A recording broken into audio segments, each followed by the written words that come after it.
Greetings from the City of Columbia.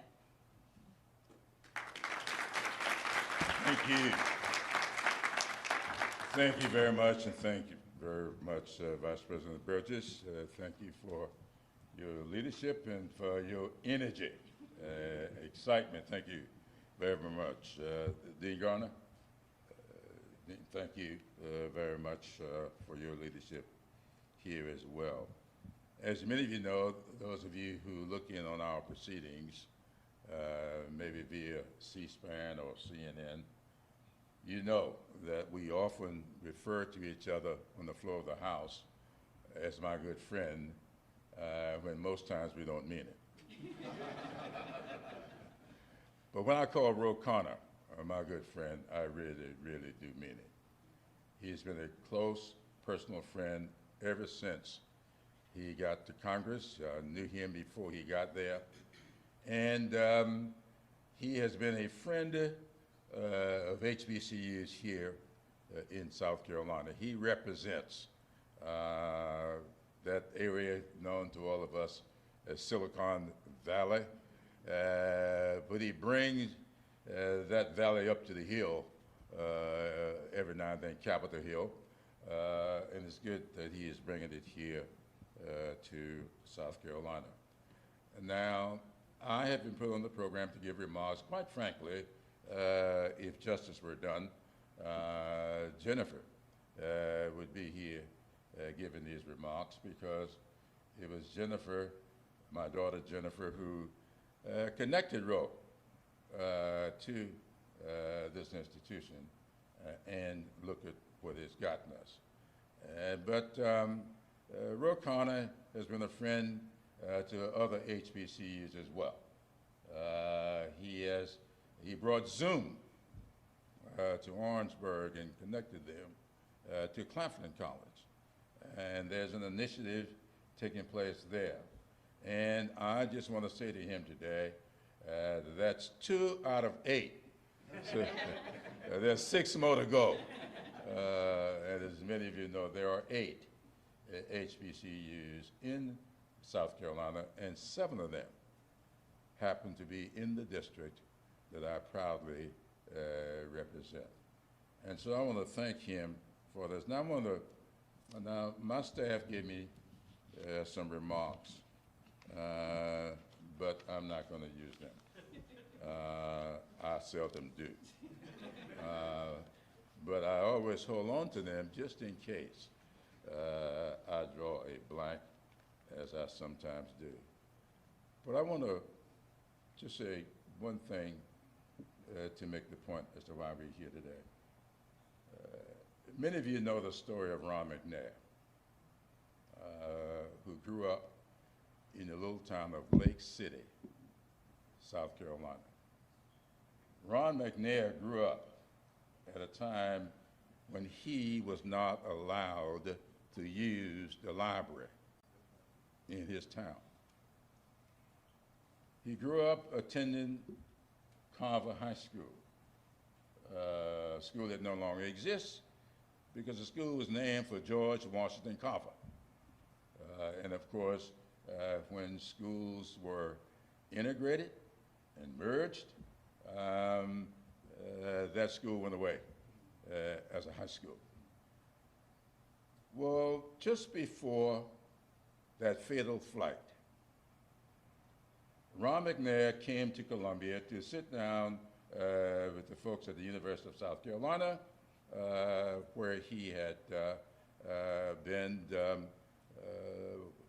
well, let's just say he had agreed that this was going to be his last flight, and at the end of this flight, he would become a professor at the University of South Carolina. He stopped by my office that day before going back out to Houston to continue preparation for the flight. And Ron said to me on that day, he said, you know, everywhere I go, people introduce me as this PhD in physics from MIT. But that's not what got me into the astronauts program. That's not what made me the success that I have become. He said, what made me were those teachers and professors at North Carolina A&T, who when I got there in need of remediation, they understood my background. They understood why I could do physics, but had a little bit of a problem making subjects and verbs agree. He said, well, because of the personal attention that they gave me, I was able to excel, go to MIT, get a master's degree and a PhD in physics, and be able to circle the earth playing the alto saxophone. That's what HBCUs are all about. They take these young students, many of them undereducated, purposefully undereducated, and take them to where they can go because they had the capacity but never were given the proper resources. That's what Benedict is. That's what HBCUs are all about.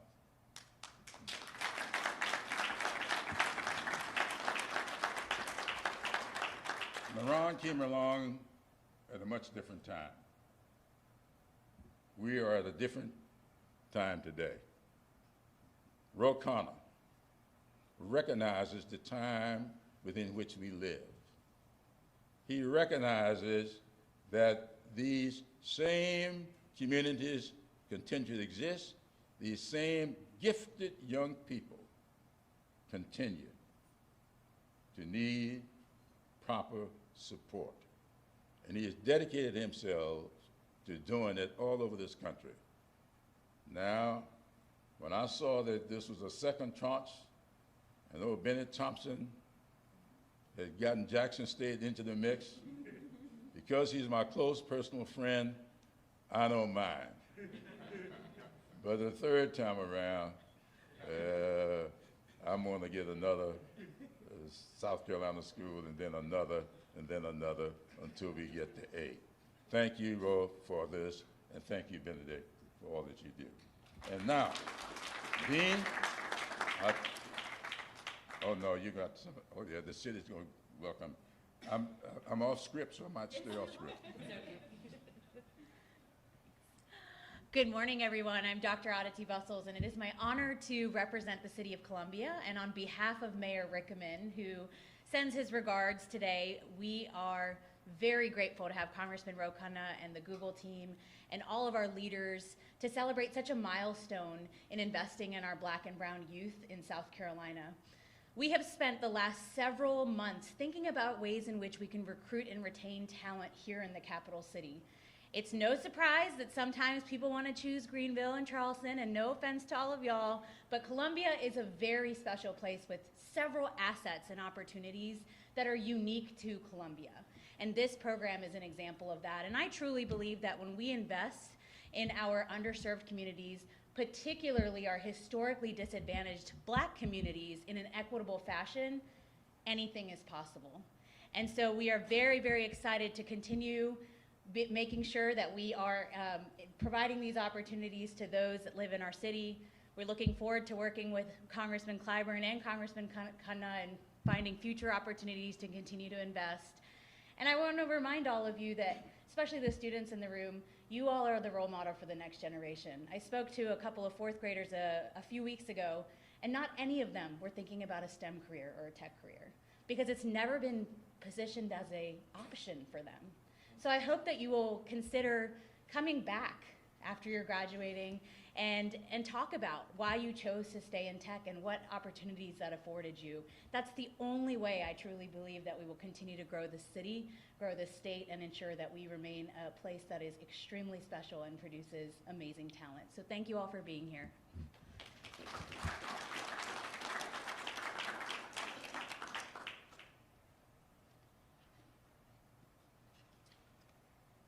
Thank you. My name is Robert Garner. I'm the Dean of Science and Engineering here at Benedict College.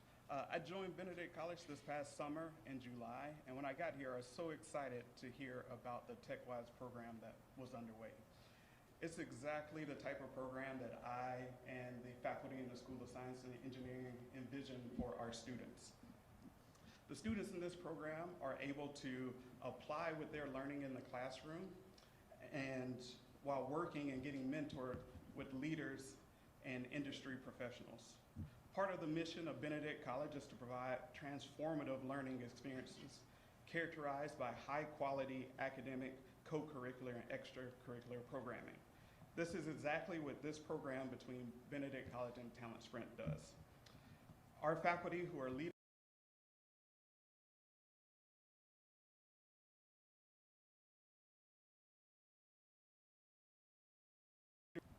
while the TechWise program provides classroom. Through this, remarkable when they graduate. Benedict College was one of the first colleges the Congressman mentioned to be involved with the TechWise program. It launched students participating in the program. 18 of them will graduate this September, and another 7 will graduate the program September 2024. So let's take a minute and recognize the students. Can the TechWise students please stand?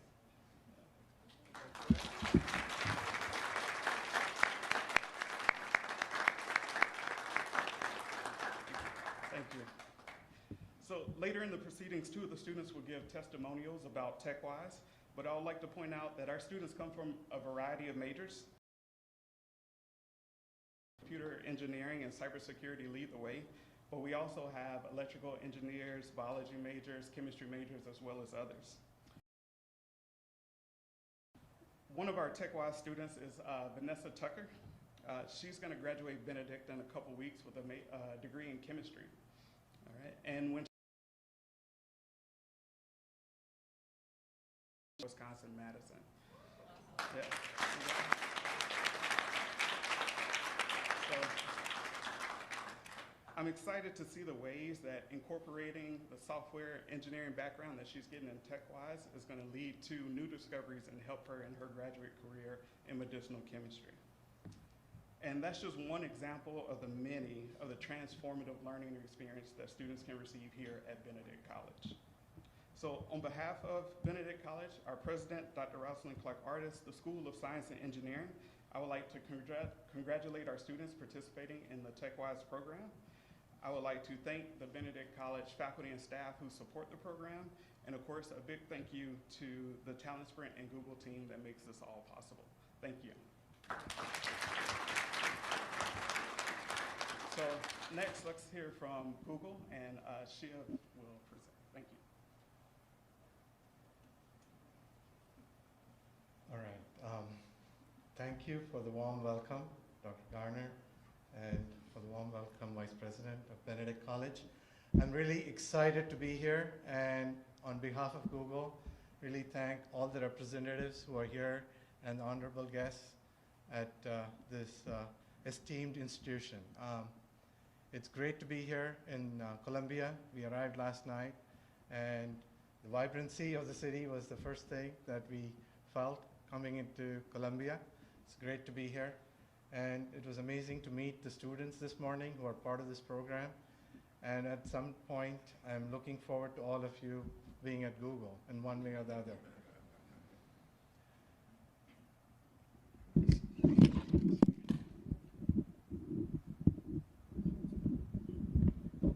I'm not used to so many microphones here. Apologies.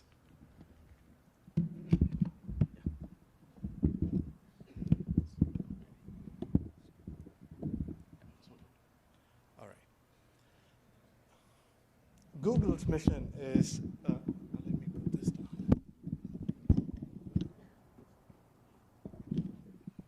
Google has a mission to organize the world's information and make it universally accessible and useful. The key word is universal, and making it accessible And in pursuit of this mission, one of the things we have done is to make information access really easy. It's a search box where you come in and search for something, and it's very intuitive and easy and makes everything accessible. One of the things that we also want to do is to make technology be something that everybody has access to, knows more intimately. And in order to do this, we need to bring tech into communities. And bringing technology into communities starts with investing in communities across the world. And for us, the key part of it is making sure that everyone, regardless of who they are, what their background is, making access to technology in schools, colleges, local communities is a very, very, very important ingredient. And the TechWise program is an important component of it. And thanks to the great partnership we have with Talent Sprint and with Benedict College, really happy to bring this here to South Carolina. How many of you know that Google already has a presence here in South Carolina? Very few of you. So we have a big data center in Moncks Corner in South Carolina, not so far from here. And it's one of our biggest data centers. And much of the great things that you experience with Google happens right here in South Carolina. And I've know some of the newer technologies such as artificial intelligence and other things that you hear about is happening right here in the back here with the supercomputers that are running here. And we would like participation of folks here in this room as part of this renaissance of technology or the next generation of technologies that we are working towards. One of the key things is that I started my career as a software engineer a long time ago. But I had the benefit as a software engineer of having mentors, somebody who would tell me, hey, these are the things you do, you don't. I remember struggling through that process of knowing what to do and what not to do and having mentors who guided me through the process. I remember my very first interview, not even knowing, getting into the interview, not knowing what I should say or do, and asking for help from some people that I knew. I had the privilege of having that benefit, and not everybody has access to it. My parents, my father was an engineer, and so I had the benefit of that guidance. Not everybody has access to it. The TechWise program is born out of the belief that everybody needs that mentorship. Representative Clyburn mentioned it here, that it is something that we are missing, and the TechWise program is meant to bridge that gap, create that mentorship that allows for everyone to access and the guidance necessary to succeed in the next stage of their careers. So I'm going to close with the following, with how this program came about. One of the things I also am responsible and champion is to bring STEM education to middle school and high school students through robotics. I know that I spoke to a few members of Congress here who mentioned that, hey, are there things that Google can do in our local communities and schools and colleges? There's a number of things that we can do, and we will figure out a way to get robotics programs into middle schools and high schools here. It's a great way to introduce students to STEM education. You were mentioning the fourth graders don't know what their careers are like. We need to start very early. And as part of our initiatives, robotics is something that my kids benefited from. We have a garage with robots, and Congressman Khanna has visited us and seen the benefit that students get in the Silicon Valley, but we can bring the valley here and bring that to students here in South Carolina. This program started when we were running a girl-powered robotics workshop at Google, and I met Congressman Khanna there, and he brought up the idea of creating a program, a more nationwide program to be more inclusive and bring students from all over the world, all over the country, in various districts, into tech. And I was inspired by his book as well, Dignity in a Digital Age. I don't know how many of you have read that book. That book is an amazing call to action for how private sector and government can work together to make sure that we can bring technology into every corner of the country. So that introduction, followed by Congressman Khanna introducing us to the various community colleges, really created this program. And I had my friend Shantanu Paul from Talent Spring, who had an amazing idea of how to create that bridge between what Benedict College is doing here with the students and bringing the best education possible and bridging the gap with what companies like Google are expecting. So it's great to see this program take off.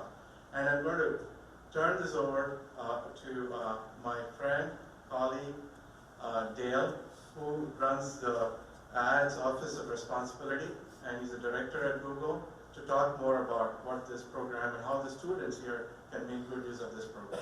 Thank you.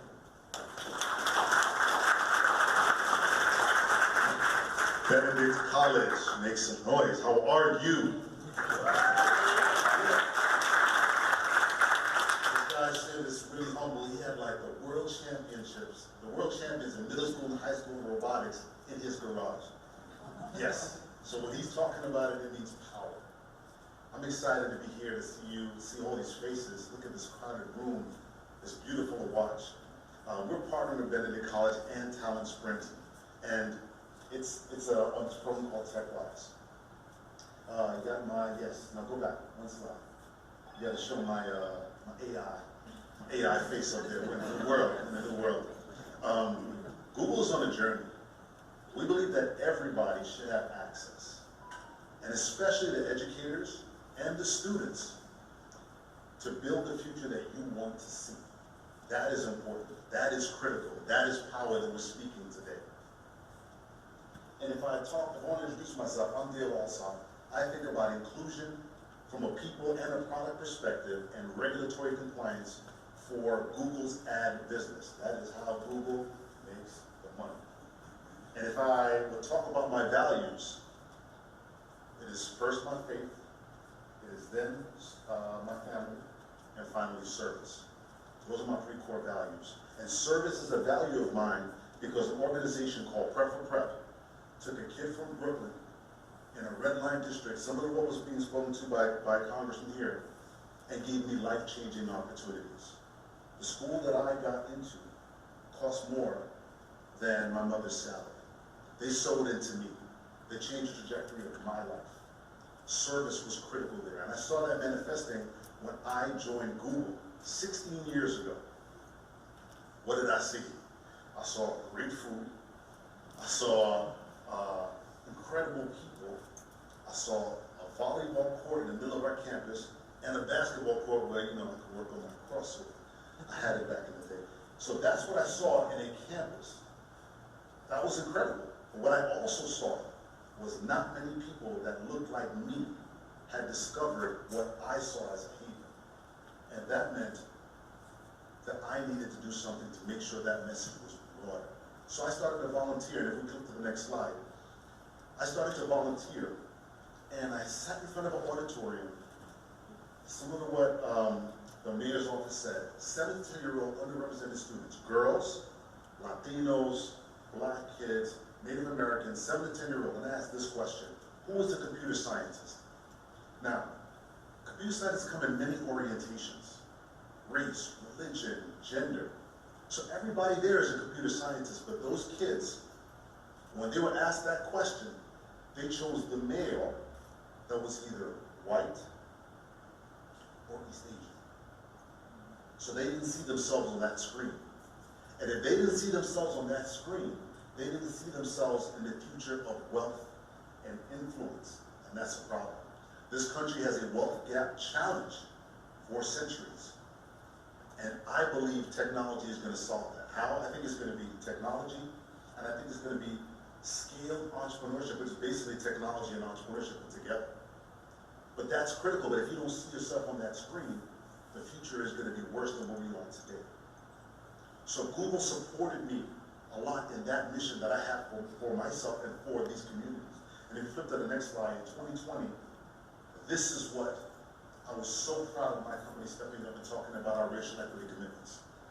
We were going to focus on the employee equitable experience. The products that we delivered had to think about the underserved groups in every element of product design. That's powerful. We thought about economic opportunity.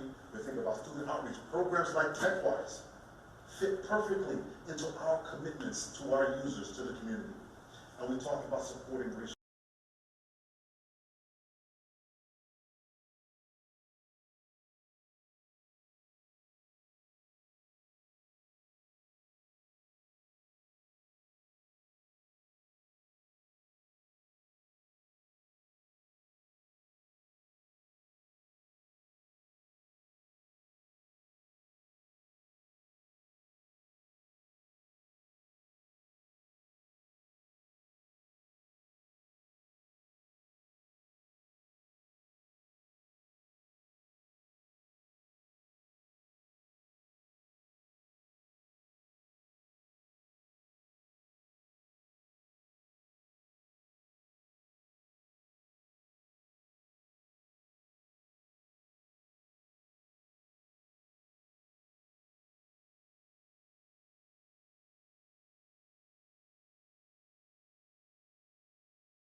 What does that mean? That's lived experiences.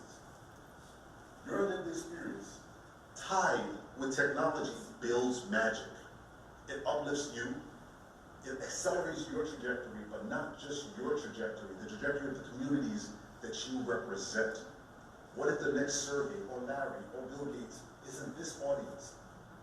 That pulls up broad communities around you. That is powerful. That is how we close the wealth gap. That is why I'm excited about this program.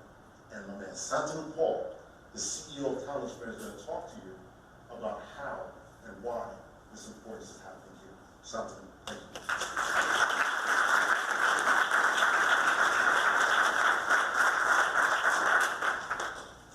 Well, I think Dave deserves one more round of applause for this amazing speech. Just look at the room. Thank you so much. So I'm here to talk about why and how TechWise actually works. And we have a lovely large room here and distinguished members of Congress, a lot of people who are important to the community. And so I think I'll take a few moments, if that's okay with you, to talk about how the program is organized, where it's running, and how we're deriving the benefits. So this program runs across, at this point in time, it's just a year old. It's running across 8 academic institutions, which are listed here. 4 of them are community colleges, 4 are degree colleges, undergraduate. The first cohort started in 2022, a year ago, and we have some amazing students here who will speak after me, and I'm sure we'll hear from their experience with the program, how it has been for them. And then cohort 2 started recently, and that's just about a few weeks into the program. If you look at the nature of this program, it's kind of unique in the sense that it brings together a lot of things that you don't really expect to see in a sort of academic setting. For example, of course, it has live online instructions. It runs a virtual class. It's not a physical classroom. It's a virtual classroom that runs across the country. And students from various institutions, all the 8 examples I gave, the students come together and learn in real time in a virtual space. So it's like a classroom in the sense at the same time, but it's not the same place. It's people all over the country together. It's experiential learning. It's learning by doing. And I'll talk more about that in a minute. It's learning with friends, learning with peers, learning with other students who are around you and who we can work with physically around you and perhaps even in other parts of the country. So you learn from each other. It teaches you professionalism in the sense that it helps you kind of prepare for interviews, write your resumes, make your resume LinkedIn compatible, and all of the good stuff that you need today to be visible and express and manifest your presence in the professional world. Very important part of this program is Google mentoring. I think it's an incredible investment from Google, apart from the financial investments Google is making in this program, that Google has assigned, and I thank Shiv for this incredible idea from the very beginning, that we should have a Google engineer who's successful in Google assigned to each student who's in this program as a mentor right through the program. So apart from the academic learning that the students are going through, they're also going to go through this incredible hands-on personal mentoring from somebody who's been successful before them. So if you look at what Dale just talked about, if you have a bunch of people like Dale and Google, each mentoring one or two students each from TechWise, which is what's happening, that is kind of going to create impact well beyond what training itself can do. And of course, career services, where we talk about how we would actually forward connect you to industry. And the students who go to this program should have additional opportunities in Silicon Valley and other parts of the country in really high-end technology opportunities. And that's going to be the differentiator of this program. I want to spend a few minutes talking about why this program is different. Congressman Khanna, who's asked amazing questions in most settings I've seen, he asked this question that there's so many programs that have happened in this area in terms of coding boot camps and colleges in this country for many years.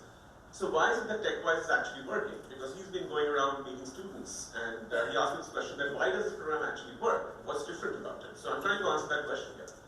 There are three major pillars that I want to highlight. The first part of TechWise is we teach students the art of learning to learn. So think about this, right? If I teach you, as a teacher, if I teach a student how to write programs in Python, or a language called Python, or a language like Java, I will teach you technology X or Y.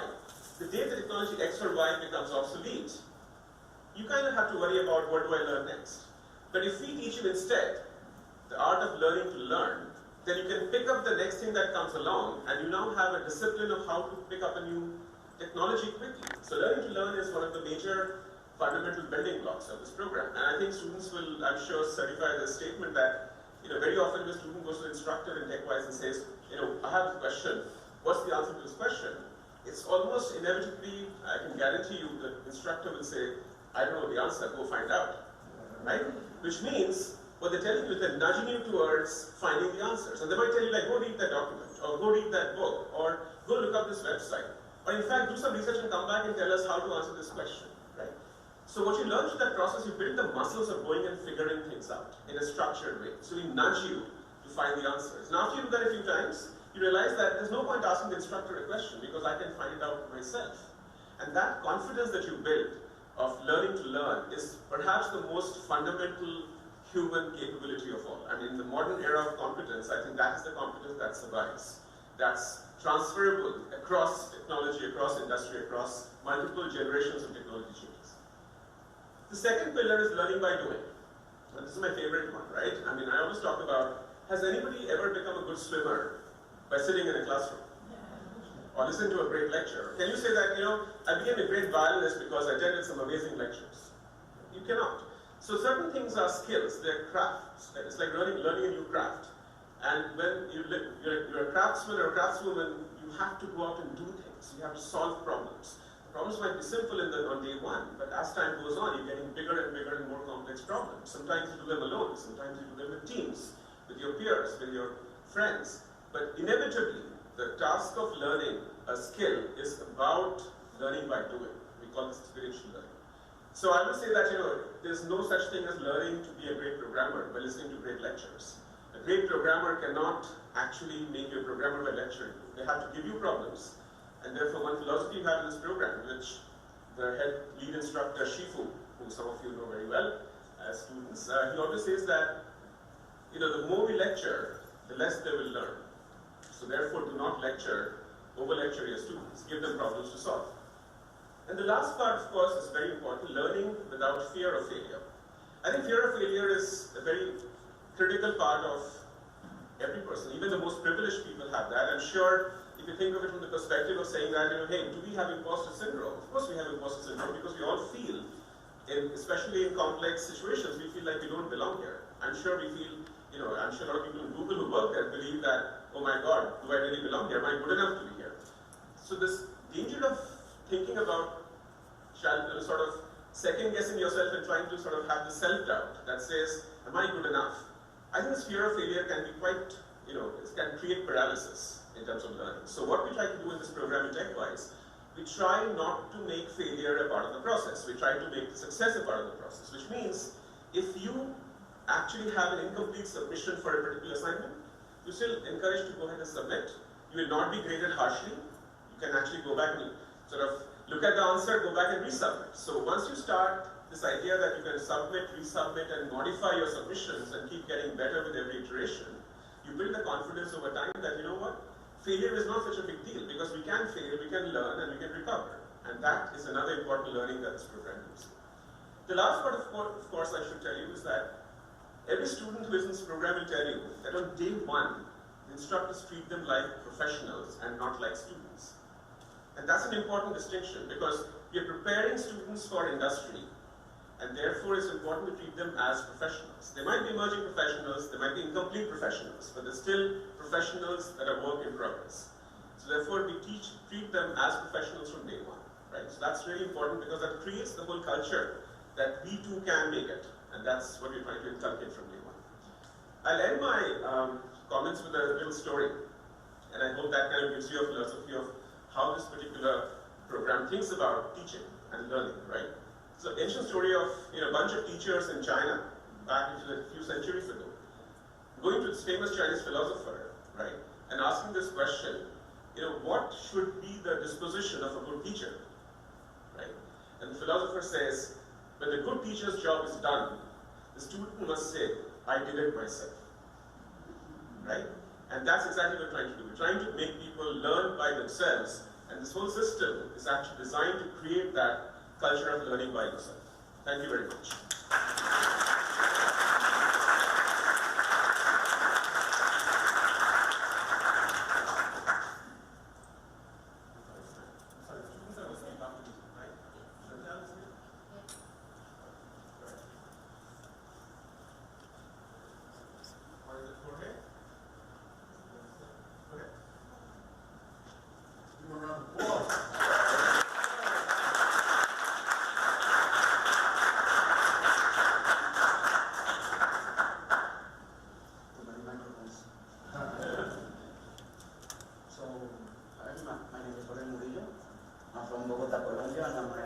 Senior Secretary Major here at Benedict College. I heard about TechWise from my academic advisor, Dr. Rosado, and the program director, Dr. Gira, who I thank for encouraging me to apply. My experience at TechWise has been very good because it's a complete program where we learn coding, but we also get a complete guidance from instructors, program managers, and our Google mentor. At first, I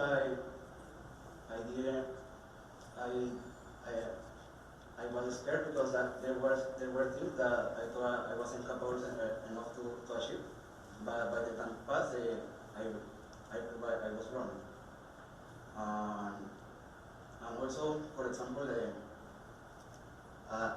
before coming to the quest, I didn't like at all working in groups. But on the projects, for example, on cohort 1, I had a first group where we did the phone game. And the last project was a web application which called FieldHub, where it's about a fitness app. And I met incredible people right here, and also from other colleges who told me that it's okay to ask for help when it's needed. And also from them I learned about responsibility, not only for myself but also with my teammates on the group, which I knew I couldn't let them down with my responsibilities that I was assigned.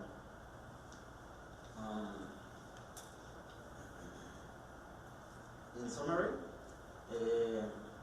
thanks to TechWise Program and Benedict College, of course, I'm becoming a better student and more committed on my career.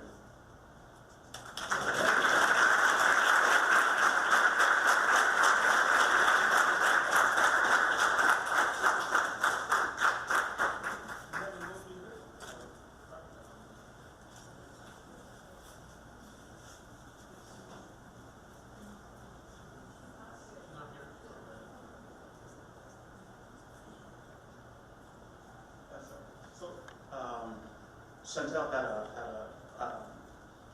medical situation yesterday evening, so she wasn't able to make it. So I hear she's doing well, she gets well soon. Right? And next we have Congressman Khanna.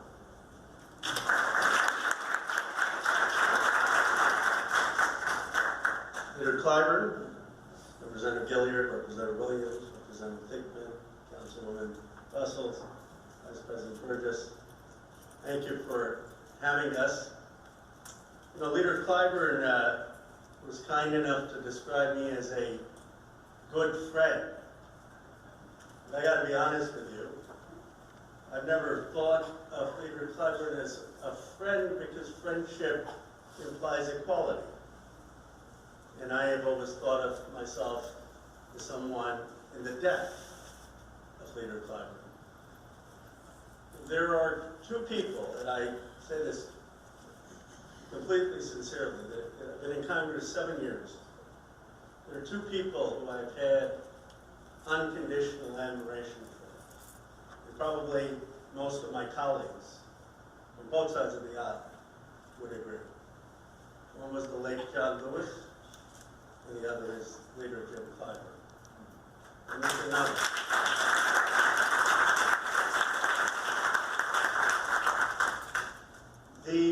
He's writing a book about the history of Reconstruction and 8 congresspeople who came before him. I didn't know, almost 70 years, 80 years before him. And so you'll have to read the book to understand much more of the history. But here's my small glimpse into it and what motivated me and what I saw when I was down with a colleague of mine, Tim Ryan, with Representative Clyburn in Claflin. You see, my story, my grandfather spent 4 years in jail with Gandhi in the Indian independence movement. That, in part, inspired Reverend James Lawson, who's still alive, who came back to the United States and taught some of Gandhi's teachings to the late John Lewis, to Dr. King. Dr. King had the Bible and the Gandhi reader everywhere he went. And it led to the Civil Rights Movement. And it led to people like Mr. Clyburn and many others fighting for civil rights, going to jail for it. If it weren't for that, my parents wouldn't have been allowed in the United States of America. And I shared this earlier with colleagues. It was the civil rights movement that led to the 1965 Immigration Reform Act. Before that, this country basically said, if you were Asian, we didn't want you. We wanted Europeans. So now, I said to Shiv and others, there's no secret, there are a lot of Indian Americans in Silicon Valley.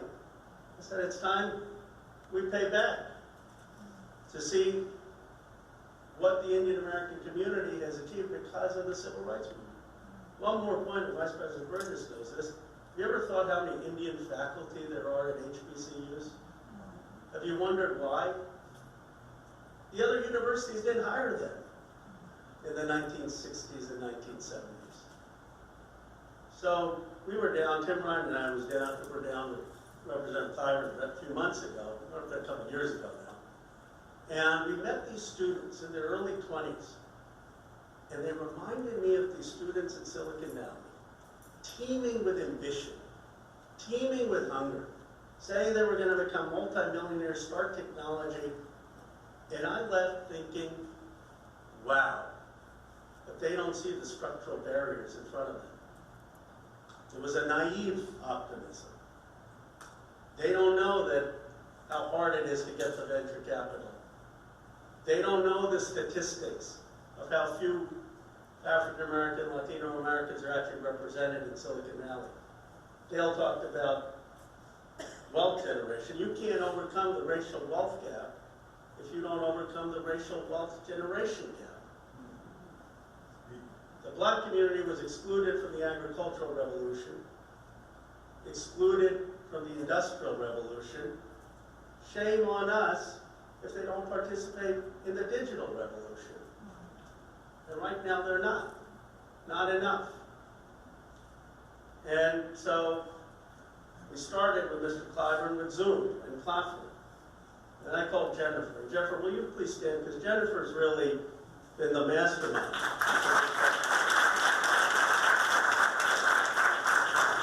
And I said to Jennifer, Jennifer, where can we make this work? Because when you're starting out, you want to pick something that's going to work. And you know, the Shiv and some of their numbers folks, they want to do good, but they want to make sure that it's going to work. And Jennifer called the president at Benedict. We had a long conversation. She said, this is the place the program's going to work. And I knew if Jennifer was going to vouch for it, I didn't need to know anything else. I didn't know all the history of Benedict. I've got to be honest. I'm a California, Pennsylvania person. But she said, no, this is the place you've got to do it. And we connected Google, and Benedict has just been extraordinary. And the students have been extraordinary. And it has been wonderful to see this being a model for the country. I'll end with a couple reflections. Leader Clyburn said, let's get it into all 8 South Carolina HBCUs. I want to suggest one better. This program, to do 1,000 students, would cost $10 million. To do 100,000 students would cost $1 billion in the United States. There are going to be 25 million digital jobs, 12 million more digital jobs in the United States of America by 2025. They're going to be in manufacturing and retail and almost everything. You're telling me we can't find $1 billion? We're going to spend $900 billion on defense to make sure that every person in this country starts to have economic empowerment, economic opportunity, job creation opportunities. Some of you are going to start businesses. You may not be Steve Jobs, but maybe you will, Larry Elder, or Larry Page, or Sergey, but you don't need to be. What if you just started a business that was a couple $1 million bucks? Think about how that would transform this community, this state. With this, we're coming, this is not just a program for Black Americans, Latino Americans. We're coming from Allegheny, Pennsylvania. Rural Pennsylvania community, the person who benefited the most was a trans woman and spoke beautifully, a student. Coming from a rural white community in Iowa. And Jorge talked about the teams. Here's what I love about this, and I'll end on this note. At a time where the country's so divided, folks in this program, African American in the South, are on a team with someone in Allegheny, Pennsylvania, on a team with Asian Americans in Silicon Valley. This is about bringing this country together to build that multiracial democracy. It may not be the current folks in Congress, it's going to be your generation doing these things that builds that. Thank you very much.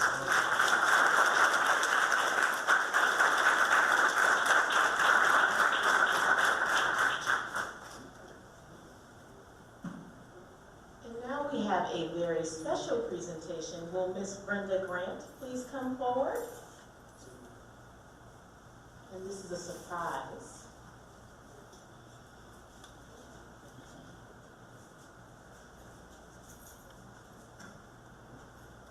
Good morning, everyone. Good morning. I'm Commissioner Brenda Grant from Charleston, South Carolina, and we have a special presentation for Congressman Khanna. But first of all, I would like to bring up South Carolina State Representative Wendell Gilliard and South Carolina State Rep. Robert Williams.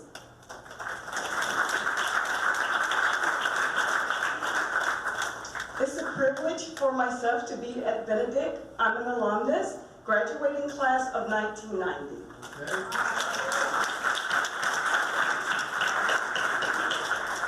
I always tell young kids, and they laugh, back in the day, I didn't actually have this opportunity.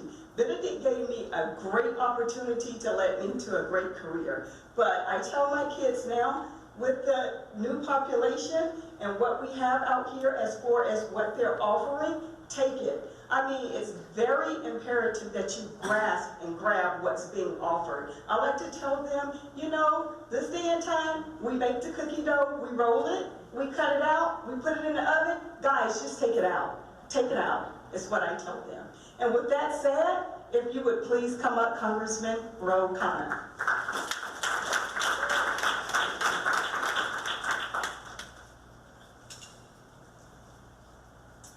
This is a House resolution to be recognized and honor Congressman Khanna, United States Congressman from the state of California, the 17th Congressional District.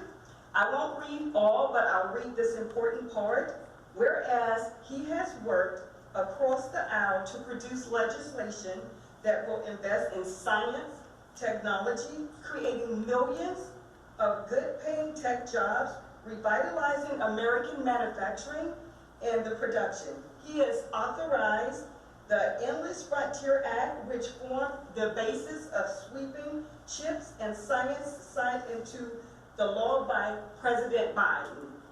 We, therefore, let it be resolved by the House of Representatives that the members of the South Carolina State House of Representatives, by this resolution, recognize and honor Khanna, Congressman from the state of California, 17th District.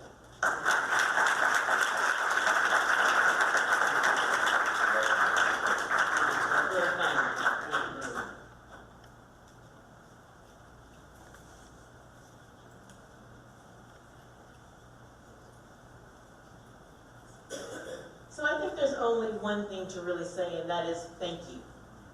Thank you for this investment of time. Thank you for the investment in our students. Thank you for thinking progressively, thoughtfully about innovation and about what that means for the future of not just the state of South Carolina, the nation, and the world, and for being inclusive, because that is what has been missing from this equation. So we thank you for putting Benedict College at the top of the list. I do believe it'll circle back around, Congressman Clyburn, to the other schools. We're claiming it for South Carolina. But more importantly, what this means is that this means a progressive future for the entire world. So thank you to our friends from Talent Sprint, from Google, all of our faculty and staff, and students, please absorb and take everything that you have learned and go forth and pay it forward. Now we want to open up the floor if there are any questions, and I know that Dean Garner will assist us with this relative to the program or any of the speakers today. And if not, I'm going to ask for our special guest to remain for some photos, and that will conclude our program. All right, all hearts and minds are clear. Let's go forth. Thank you so much.